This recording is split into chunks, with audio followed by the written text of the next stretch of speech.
Point అర్థం చేసుకోవాలి బావా. ఒక్కనాటి కట్టం కాదు, 2 వచ్చులు. మనం చెల్లేది రాజేష్ బావనా?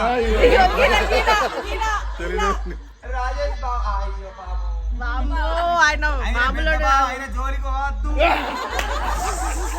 ఆయన జోలికి అస్సలు భగదుడు ఎట్లా అవుతాడు. నాయ్యా నాకు ఒక్క లోటన్న పెట్టవా?